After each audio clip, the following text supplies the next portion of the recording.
Welcome to the melting point on this beautiful afternoon. My name is Michelle Davis. I am chair of Protect Athens Music and vice president of the UGA Sports and Entertainment Law Society, which is just a long way to say we're law students who are interested in the entertainment business. I've been in a really unique position to see this event grow over the years. In its first incarnation, it was just a student project in David Barbe's music business program. I was invited to join the panel at that time. I was the music editor of Flagpole magazine, and I knew they had something special going on. Then I covered the event for Flagpole the next year when they made the very important move downtown from campus. And then the third year, I was a law student, first year helping out, and now as a second year law student, I'm here holding the reins. So I'm very excited. This event's close to my heart.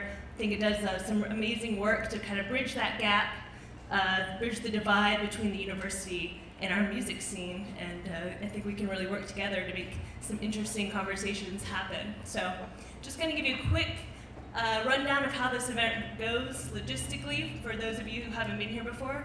We have 3 panels. You should be able to follow along with your program to see who's up. The panels will last about an hour. The moderators are going to do their best to reserve the last 5-10 minutes for Q&A from the audience. We definitely encourage your participation. And then we're going to take about a 10-minute break, let you refill your drinks and empty your bladders and stretch or whatever you need to do. And then we'll set up in here for the next panel. So it'll be 1, 2, 3, and should be wrapping up around 7. Then you can all head to the 40 Watt Club to see law students make fools of themselves in our talent show this evening. So without further ado, I'm going to introduce our first panel, or our first moderator. This event, of course, wouldn't happen without David Barbe. He's an incredible musician in his own right, an engineer, a producer, and we're very, very lucky to have him at the university as director of the music business program. I just got an invite to a Georgia State Bar entertainment conference in Atlanta, and they had a panel called revenue streams with a question mark. And I kind of wish that I had stolen that and used it for this one, because I think that is the question. We see these fractions of dollars and associated with Spotify, and the question is, can artists make money through these streams? Are they sustainable? What are the real numbers? So I hope we get some answers, or at least a robust debate today. So please help me in welcoming our first moderator, David Barbe.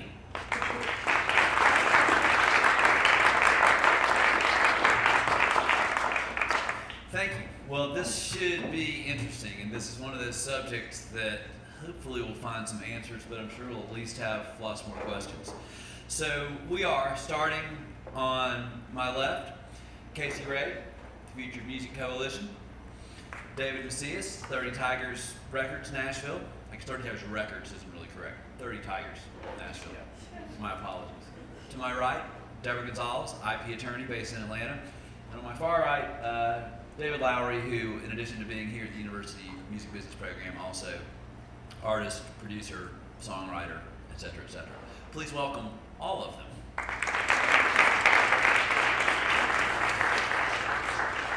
All right, so demystifying digital revenue streams.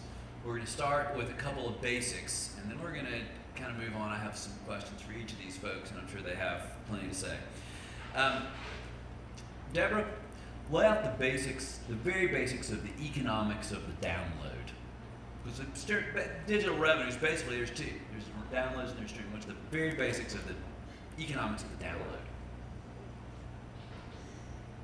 How can I rephrase that to make it a little bit easier to define?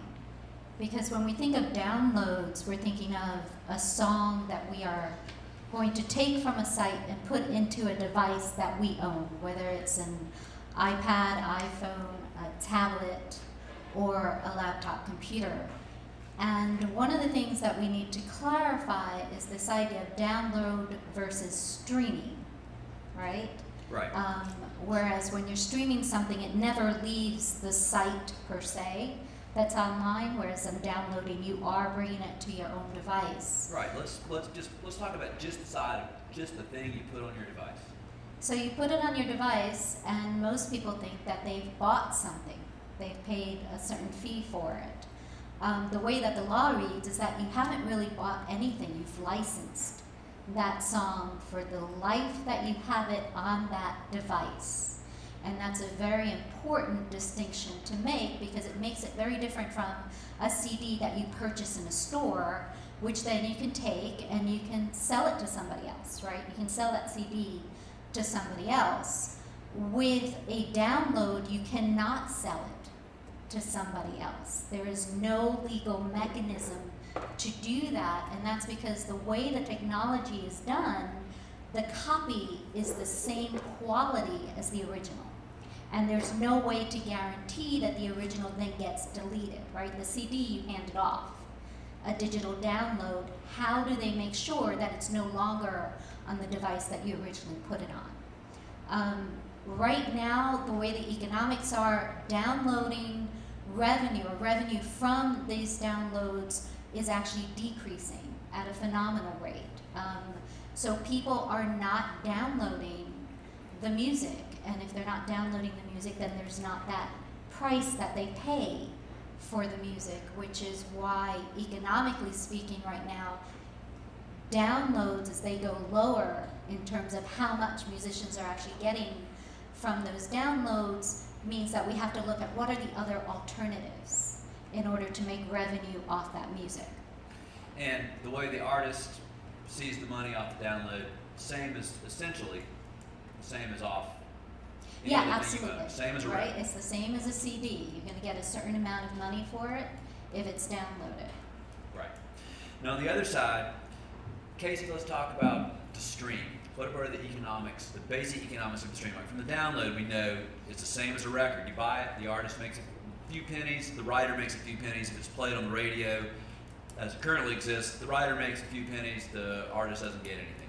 What about the stream? What are the basic economics of that for the consumer and for the artist? Well, right now, just to set the table as broadly and as I possibly can, we're in the middle of what might be another shift in how music is accessed and all of the compensation mechanisms that underlie that access. We had moved from a physical marketplace where you had to go to the record store. If you found it in the store, you could buy it. That was your point of sale and that was your transaction. We moved to that download universe where, for legal and legitimate services, that was still one transaction. You pay a certain amount of money and you get the digital file. Well, now we're shifting to a universe where music is largely becoming an access experience for artists. The closest analogous thing is probably radio, but it's still not perfectly analogous. The ability to be somewhere and listen to music and have it just happen sort of as this experience that's not related to owning a physical thing or even a digital thing. That has actually changed, how the compensation structures work, and people are still trying to figure this out. Whether it's a good deal for musicians is a huge concern. Whether individual musicians will ever be able to exist in an environment that seems to reward scale. These are questions that hopefully will drill into this panel, but we should also be very, very open-minded about what this access model means for the future. Potentially more people listening, potentially more people coming into licensed and legitimate services as opposed to illegal downloading, and hopefully opportunities to build into these new systems transparency, accountability, opportunities for artist leverage, and other things that can assist artists in maximizing their revenue potential, maybe not just off the recorded music artifact, but in other ways like live tickets, merchandise, and so on and so forth. We are at very, very, very early stages in what is not anywhere near a mature marketplace, but I am hopeful that as we navigate this transition, we can do it in a way that doesn't disadvantage musicians, as long as we keep our eye on the prize and don't just simply replicate the flawed structures of the original industry. David, Macias, did you have something to add to that? I just wanted to make a point of differentiating between interactive streaming and non-interactive streaming, because there's two different financial models with those two experiences. One is Spotify, where I want to listen to Fleetwood Mac Tusk. I can listen to, by choice, listen to the entire album, which is my favorite album of all time, just in case you wanted to know that. But as opposed to where Pandora, which is more of a radio type function, where you can have a Fleetwood Mac Tusk channel, but you may only hear one song an hour off of Tusk, and you never know which one it's going to be. And so those are two entirely separate, financial relationships. And so I think sometimes there's a tendency to conflate the two experiences, but they have vastly different financial realities. Can I just add really quickly that the laws that govern what is permissible in either of those environments are totally different as well. At the level of federal statute, you have clear differentiation between what is a radio-like experience, which is Pandora. It's a non-interactive music streaming service, and the Spotify experience, which is where you can choose individually which song you want to hear. That affects everything from the licensing to how musicians are paid, and we'll probably get into that in a little bit, but just to add on to David's comment. And I think the thing about it, interactive versus the non-interactive, is that's where the rubber meets the road. The interactive, the comparisons to radio, not exactly the same, but something that people understand. This concept of you can have whatever you want, whenever you want, wherever you want it, all the time, is what is so mind-boggling to people. David Lowery, is there transparency? Is this clear to people, or is this whole myriad of options confusing to people how the business is conducted? What do you think about all this? Well, I'd like to draw this distinction between why we have a difference. There's a difference in prices between webcasting and on-demand streaming. Webcasting is where you don't get to pick the song, and streaming is where you get to pick the song, right? There's a difference in price that the performers and songwriters are paid in both of these models, because one serves as consumption, right? Streaming on demand, you have to know the artist's name or the song. I mean, to pick the song to play it, you have to already know it. So in a way, you're consuming it, right? So artist has a bigger value in that chain than under webcasting, where it is sort of a little more, I mean, yes, you might say, I want to listen to Led Zeppelin, and you'll get Led Zeppelin, then you might get a Black Keys song, or you might get another artist that sounds similar to Led Zeppelin.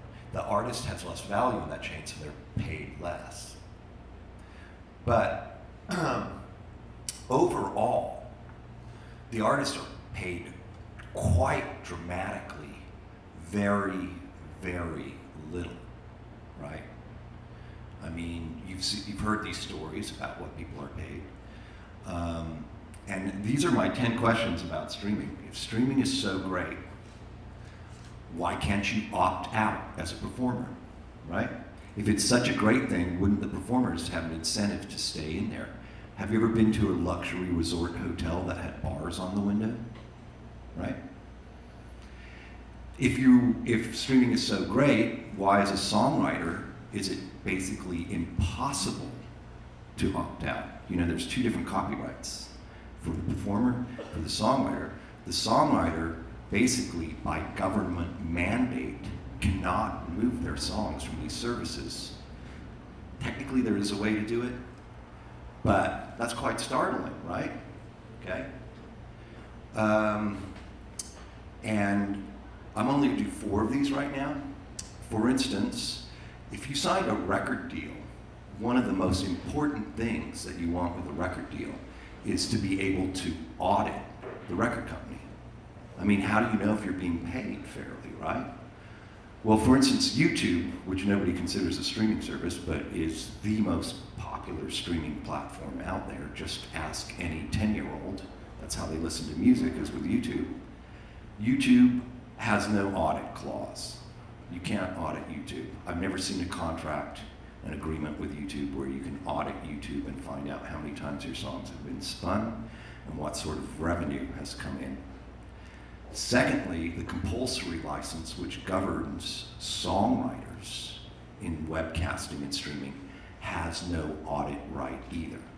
So the fundamental problem with streaming doesn't even really have anything to do with the revenue. It just has to do with the lack of transparency, and there is really no free market. All right? Will you differentiate though between, because I think a lot of what you were talking about was for non-interactive, the non-interactive thing, just as opposed to, because when we use the word streaming, I think Spotify and more interactive things, but I think all the things that you were talking about, and I think you make excellent points, but those I think more are more like Pandora. So I just wanted to. Yeah, I don't understand how, as a songwriter, I'm able to audit YouTube, though. There's no way to do that. And I don't think there's, if a streaming service uses the compulsory license for my songs, if they use a compulsory license for my songs, I have no audit right either. Well, I think YouTube, and I may not be 100% right on this, but I think YouTube, being that it is on demand, is more governed by by the sort of the on demand, kind of label relationship. That's true. Thing where they're getting 10.5. Songwriters in that instance are getting 10.5%. My frustration with YouTube is that they're very, I think they're owned by Google. But they're very, let's just say, maybe shy about sharing the fact, for instance, that if you're if you have a song that's being played, if you have a master recording that's being paid, you won't get paid on that unless they have the publishing information, and vice versa. The publisher won't get paid unless the master right is on there. But for a lot of independent acts who don't know, they want to put their video up there and get they want to get exposure, but they'd like to get they'd like to get make money too, because YouTube often is selling ads before the clips and have ads beside the thing, and it's it's a commercial relationship, and yet the monetization is very unclear in my opinion. I don't think they've done a very good job sharing that the information, or helping especially independent artists get knowledgeable about how they can and should earn money. I just wanted to respond to something that David Lowery said. He's 100% correct. Songwriters do deserve and should have audit rights, regardless of what environment their music is being used in. The thing that's interesting to me, though, is the opt-out, opt-in. For on-demand services, again, this is like Spotify where you can choose the songs, it's kind of de facto opt-in, because in order to obtain the massive amount of catalog to be attractive to the listener, a service has to go around and negotiate with all of the rights holders individually. There is a mechanical compulsory license for that governs the composition side of the copyright, but before you even get there, really, the brass ring for a service like Spotify is to negotiate with the major record labels. Now, YouTube is definitely interesting because it's kind of like a third model. I don't think it even initially was supposed to be a model. It's just that it was designed as a user-generated content upload site, and it kind of occupies an interesting area that's neither here nor there between how services are licensed. They are striking deals, and those deals do fall generally under the legal and statutory frameworks that exist for these other types of services. But it's kind of a gray area in a certain respect. Someday, I think, as we approach a universe where we can have parity, we can agree on some basic principles. Where copyrighted music is used, the rights holder has to be paid. Under which conditions the rights holder are paid, and under which, I guess, under which framework is kind of open for debate. And right now, that's what we're struggling at with an industry. We're fighting two problems. Trying to get people to use more legitimate services and grow that marketplace as big as we possibly can. And we're also literally trying to figure out which of the old structures that govern the music industry 1.0 are useful and practical in a digital setting. But I think the baseline thing that everybody on this panel can probably agree on is creators need to get paid. We just have to come together and figure out the most appropriate way for that to happen. Deborah, do you have something to add to this topic? Yeah, I know we're talking a lot about songwriters, but I also want to make a distinction with performers as well, because there is a difference. We talk a lot about the copyrights and the songwriters will get paid for it, but the traditional radio model actually said the songwriter gets paid, the performer does not. And that is something that, for example, Pandora is depending on in order to not have to pay musicians, is that if they are based on the radio model, since the radio does not have to pay those performers, that they don't need to, and so they've really focused on the songwriters. So I think we have to keep that in mind, because we do have songwriters who are performers, but we also have songwriters who are not performers as well. The other thing I just want to point out that I think is very important is you listen to the other Davids and Casey here, is this idea of how much knowledge do musicians actually have about these particular options for them.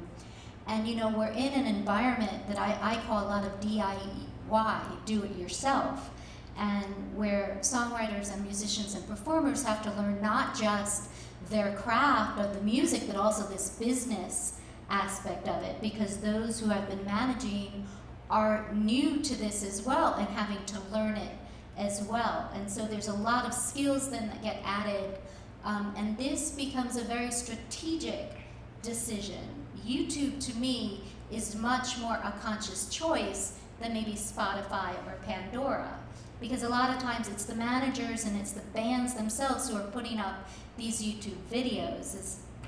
I was talking with someone earlier where they said, you know, musician came and said, no, I haven't published my song, yet their video is on YouTube and has, you know, 10,000 hits or so. That is publishing.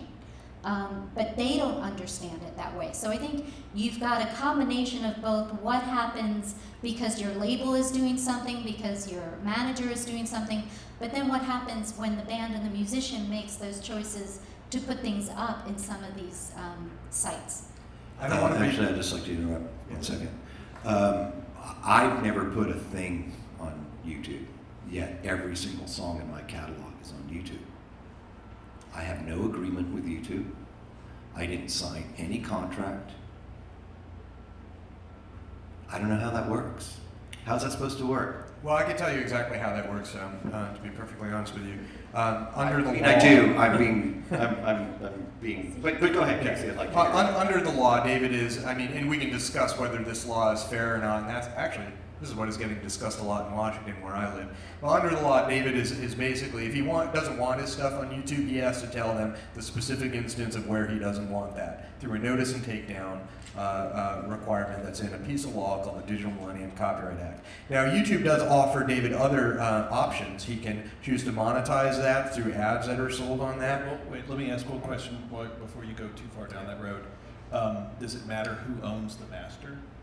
Who owns the recording and who owns the copyright? Oh, it absolutely does. Well, I think that's an important You know, there's some point. things that, you know, David may have transferred his copyrights under a 35-year statutory term at the very least, and he may not have a lot to say over his master recordings. I don't really know. I do over my recording, my songwriting. Remember, Yeah. there's two copyrights. There's the recording, and then there's the actual song. Okay. So now, so in most cases, yes, there's a record company involved. In a lot of cases, there isn't. And then there's nobody really minding the store on my publishing. but for publishing, I guess, you know, the other thing would be, David, I'm assuming you have a publisher, or I have a publishing administrator. You have a publishing administrator. So YouTube has signed deals with the major publishers and the Major Publishing Trade Association, NMPA, that will govern, you know, the mechanicals for those types of uses. But I want to get back to something that Deborah said really, really quickly. I don't want to be the guy that just constantly responds to stuff, but I think it's interesting. She mentioned Pandora and the fact that terrestrial, over-the-air, FM radio does not pay labels or performing artists. So if you listen to the radio, if you hear Patsy Cline singing Crazy, Willie Nelson is going to get that money as the songwriter, but the estate of Patsy Cline is not going to get anything, nor is the label that puts out that record, Patsy's version of Crazy. I want to really say very, very clearly that that is not the case on the digital broadcasting side. So any kind of webcasting or digital radio is paying a royalty to all parties. They're paying a royalty to songwriters, they're paying a royalty to publishers, and they're paying a royalty to performers, and they're paying a royalty to labels. But just to show you how screwed up the copyright system is and why I think comprehensive copyright reform is desperately needed on the digital side of things. So for Pandora, when a royalty is paid, I don't know, like 92 or 93% goes to the artist and the owner of the recording. maybe 7 or 8% goes to the songwriter or the publisher. For terrestrial radio, 100% goes to the songwriter and publisher, 0% goes to the artist. So you have these two wildly disparate experiences, and what's the rationale for it? I'm sure that there was a rationale. They were probably trying to, even it out or something. I have no idea, but it really makes no sense why there's such disparate amounts collected by the different rights holders in each of those different mediums. And actually, that's kind of what's happening in Washington right now. People are grappling with this big bear of an issue called parity. For me, the most baseline issue of parity is terrestrial radio is not paying performers or recording artists, recording artists, performers, and labels.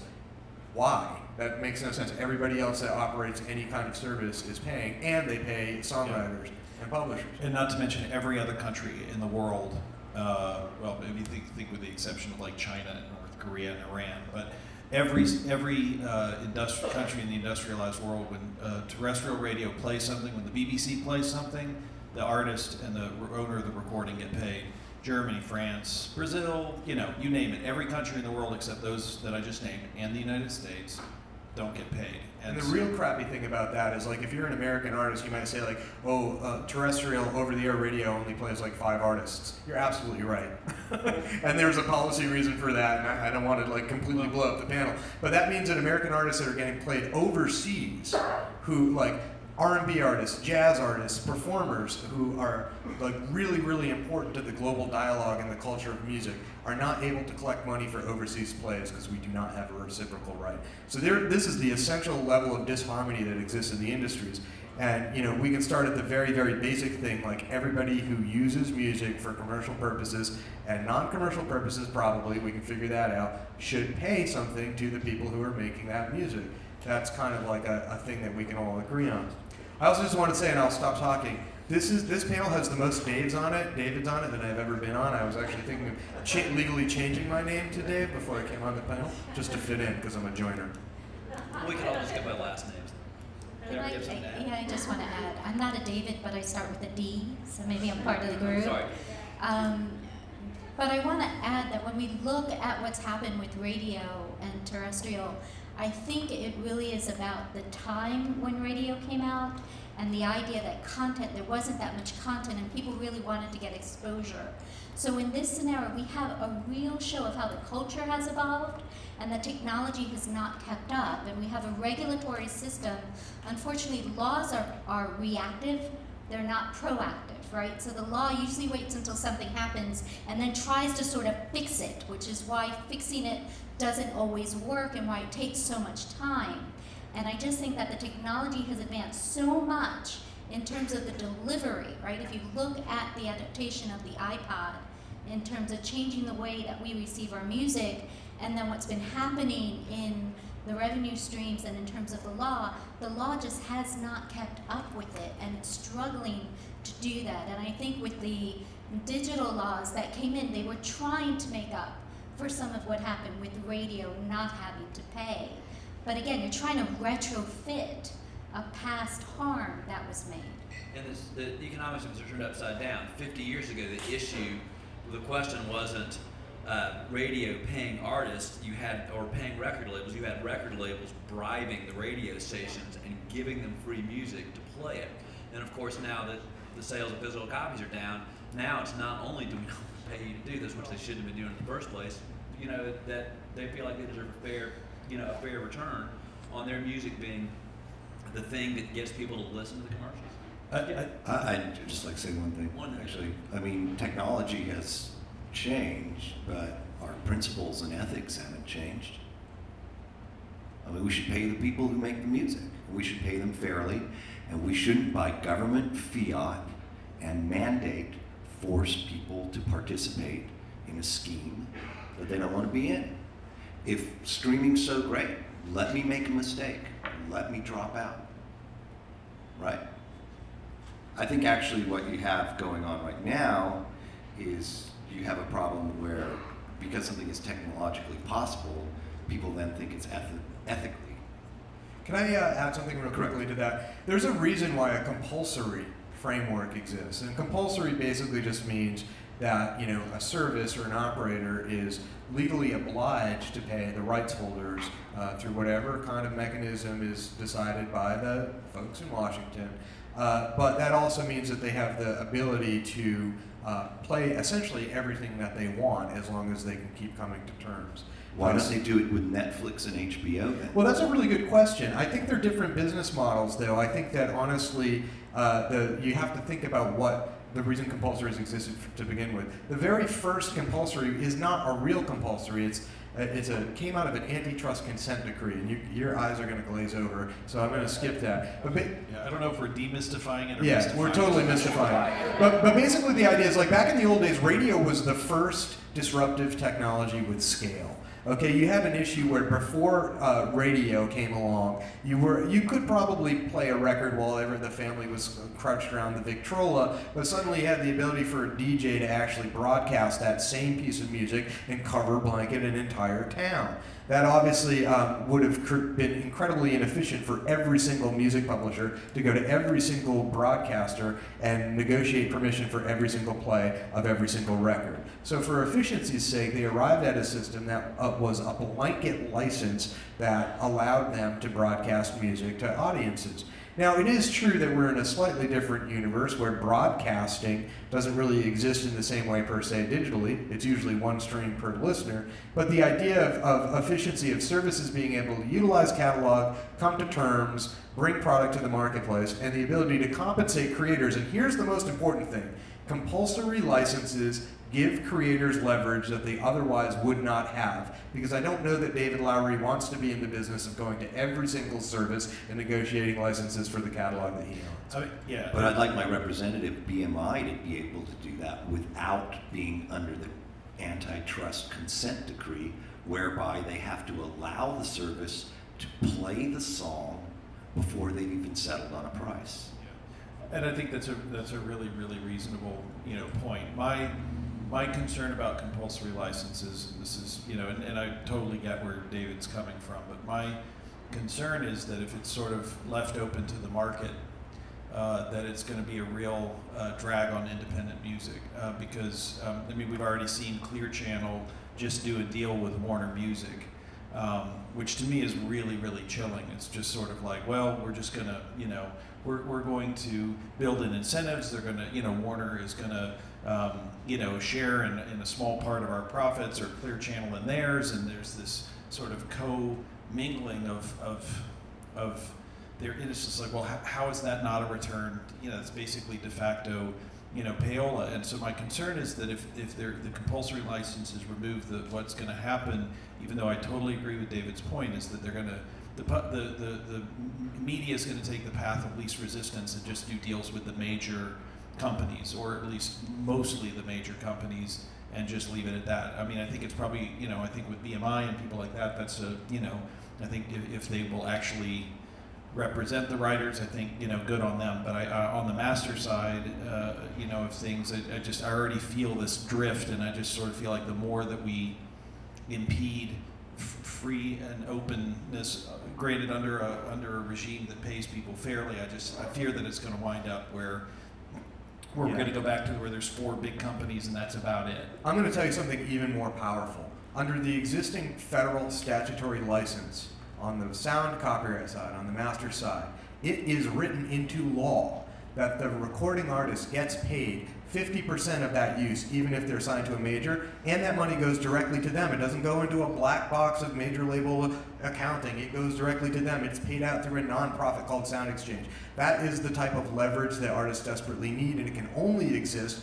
in environments where it's spelled out. So that is a clear benefit to compulsory or statutory licenses. It's that for the independent artist, for the artist who's not, we mentioned Fleetwood Mac, but they're in one of those deals, and they're one of my favorite bands. But for an artist who is not a superstar and cannot achieve that level, they have a mechanism through which they can be paid an equitable amount. And I worry too that fracturing the marketplace and moving to a winner-takes-all environment is, we know who the winners look like, right? And it's certainly not in the independent community. The winners are those who have proved to benefit from the Spotify IPO. Currently, Spotify is valued at, the private market shares are valuing it around $6 billion.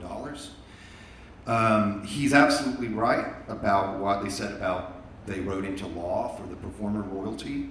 50%, well, it's technically 45% comes to the artist. That's really great. That's fantastic. Well, the backup performers are also artists, so the 5% that David is referencing are actually that goes to a union fund of background musicians that perform on it. Right, but this is what happened, for instance, with Spotify. When the record labels went to Spotify to cut a deal, they traded equity.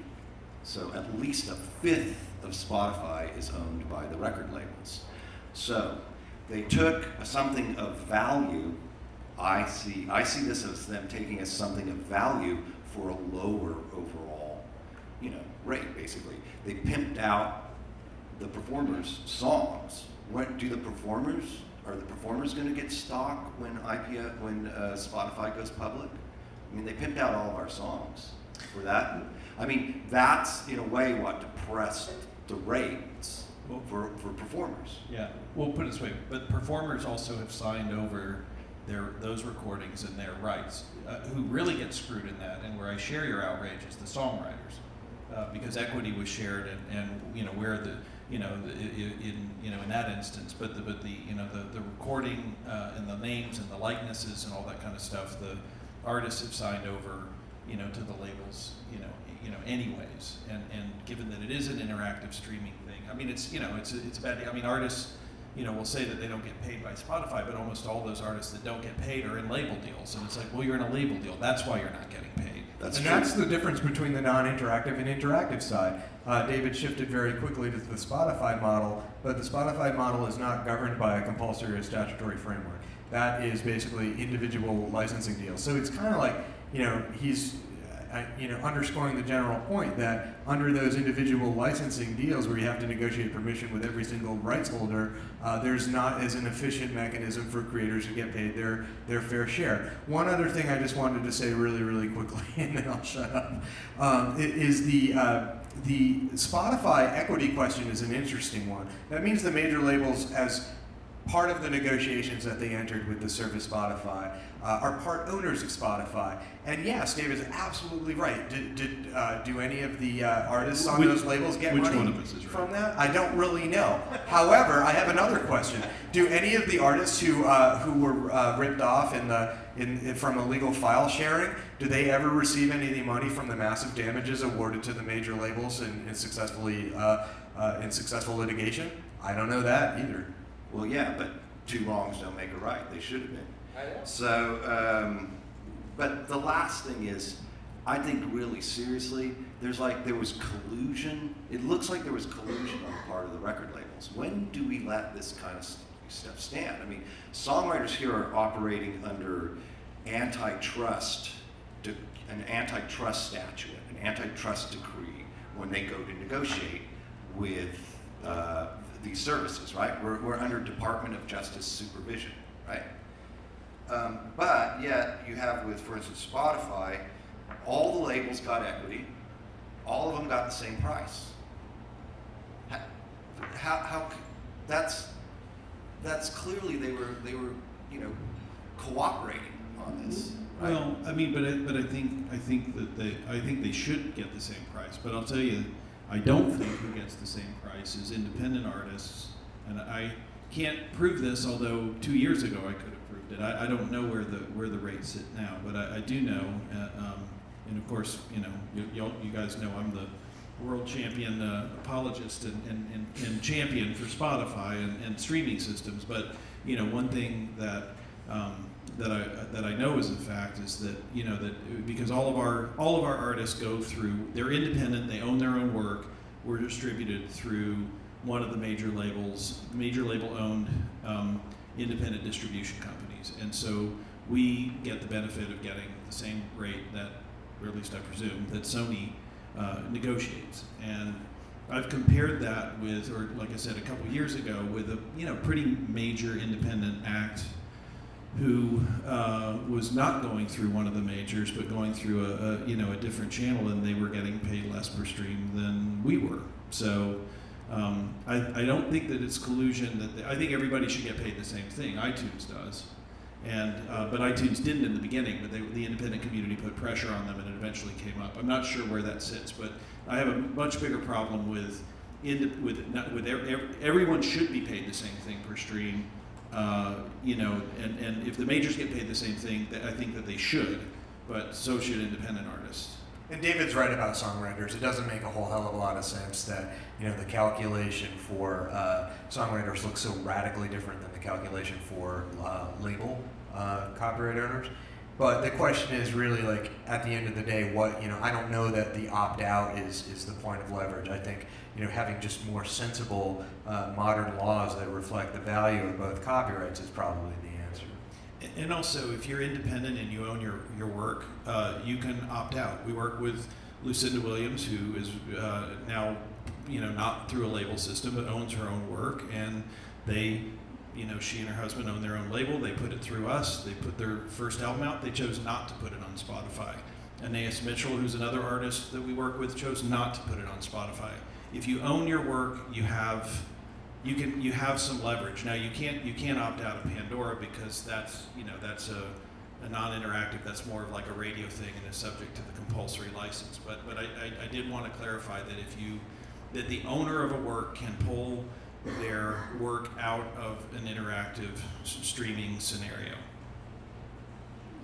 All right, I want to shift direction here, maybe towards demystification or hopeful, which is there a way this can work? Looking at the future, is there potential as it exists now, or with some tweaks, for this to benefit the people who, I think all five of us, and probably everybody else in here agrees, should ultimately benefit from this? Anybody want to start this? I'll jump in real quick. I think that we're ignoring a huge thing, and that is that innovation that exists outside of the Spotify, Pandora, YouTube universe, right? The whole point of this is for artists to be able to be self-empowered and make the decisions that they want to make with regard to how they relate to their fans and grow their careers. One popular service, Bandcamp, for example, is utilized by tons of artists who really actually enjoy the flexibility that the pricing allows and the many different things that they can offer fans. So that's an innovation that's great. I want to bring up a weird thing that hasn't been addressed on this panel. There are currently debates in Washington right now about who gets to bring an innovation like Bandcamp to the marketplace based on things like whether or not they can pay to afford the bandwidth up front. And that is kind of like, that's been called the net neutrality debate, but basically to me it means, can independents choose their own adventure, so to speak, and not get locked into disadvantageous economic systems? So, you start at the opt-out idea that David Lowery mentioned, but there's also things you have to consider. There are alternative models, much like there were alternative distribution structures in the 1990s and before against the sort of major label distribution machine. There are alternative models that today's creators, probably many of you who are musicians, should have the ability to explore and make decisions based on your own career and the way that you relate to fans that aren't necessarily what, Warner Brothers Records thinks about Spotify or what, like the NMPA thinks about YouTube. If I can just add to that, one of the things that I think needs to be clarified is this either-or question that I think this debate sort of gets stuck in. Either you do download, or you do streaming, or you're just going to do streaming and there's going to be no more download. I think it's important to see that these are just a couple of tools that are out there, and that the musician really has to look at a full spectrum of options of getting the music out and of ways of making revenue. Streaming may not be that silver bullet of making the millions for the musicians. It might just be one small little part in terms of the promotion and the exposure area. But I think the conversation's important in knowing what the big picture is. When Casey talks about net neutrality, the FCC has just had a couple of decisions made. And net neutrality is about how much an internet service provider can charge based on how much usage of the internet. So for example, Netflix being able to pay a little bit less because it has so much usage and a volume discount sort of thing, which would mean that smaller independent type of media companies would be charged a lot more to get that information out. because they don't use that much bandwidth. So now you're talking about economies of scale mixed into this whole issue of universal access for this.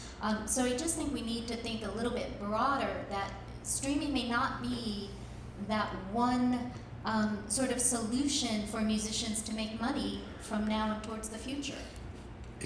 But if your music is ubiquitous on the streaming services and you can't take it off, why would anybody go to your website or Bandcamp or why would they consume your music in any other way?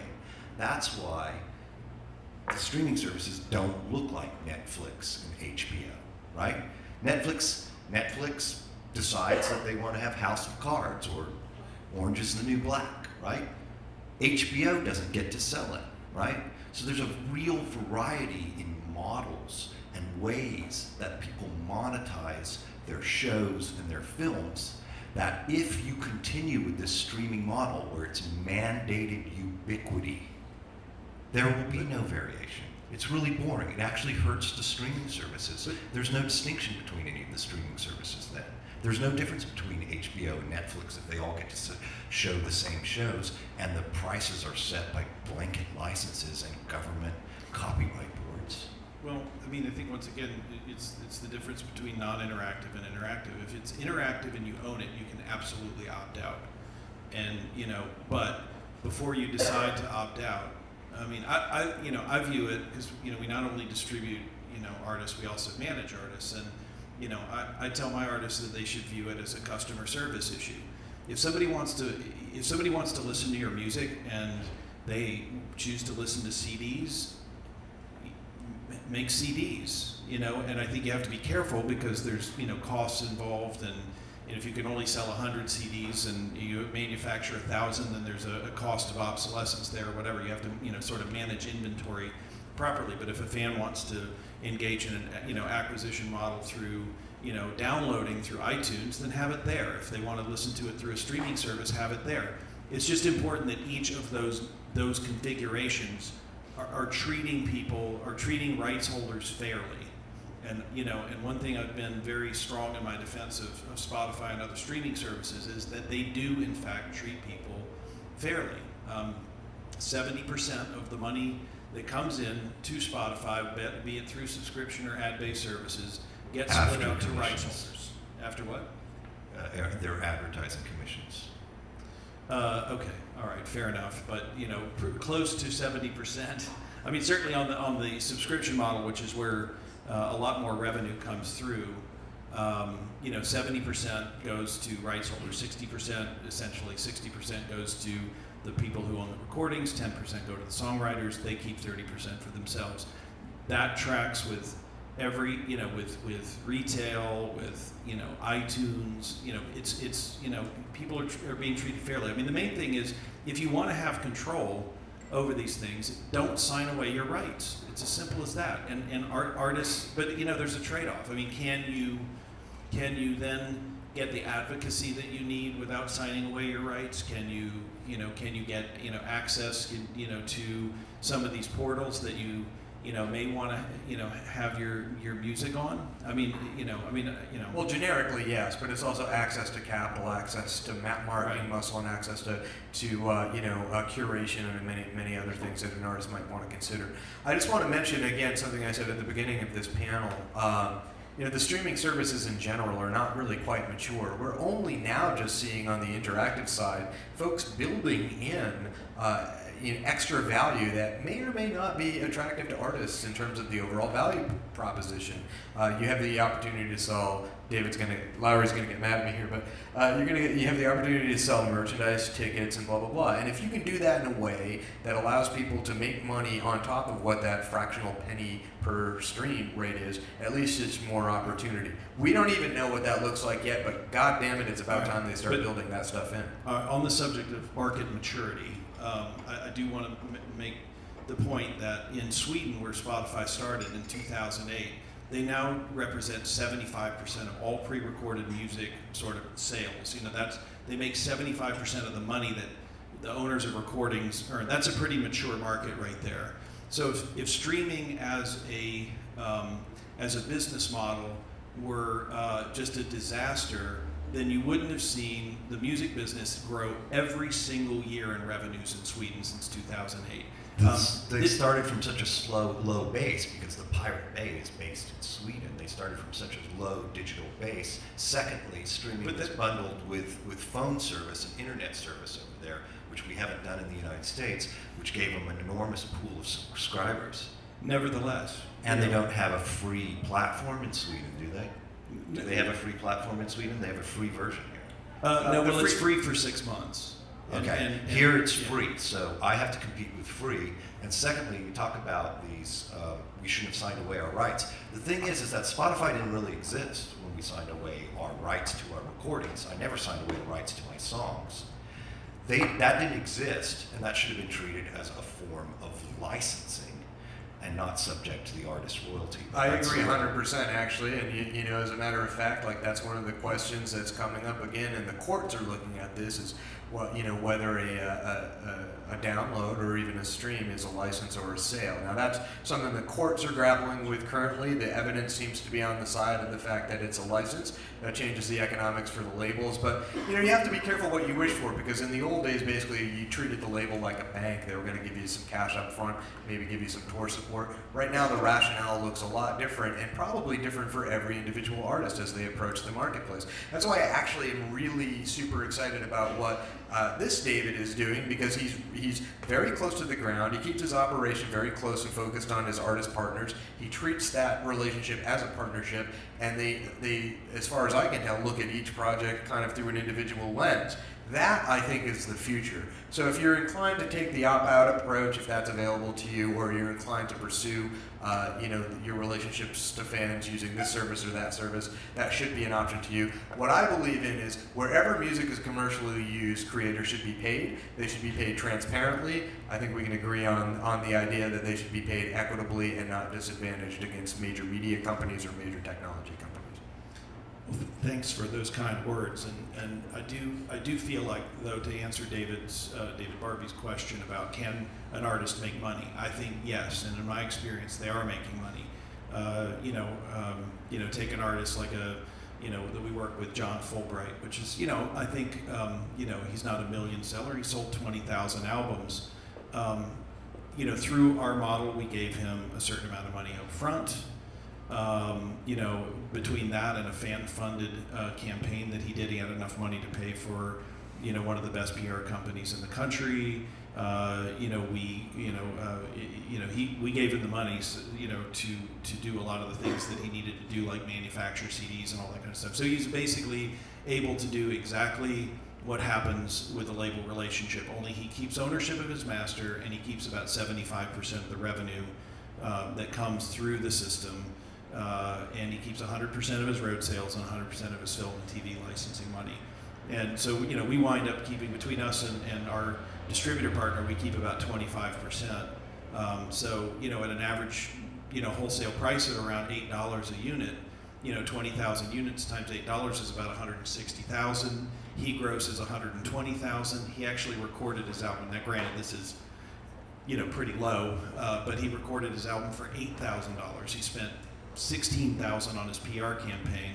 We handled radio internally for him.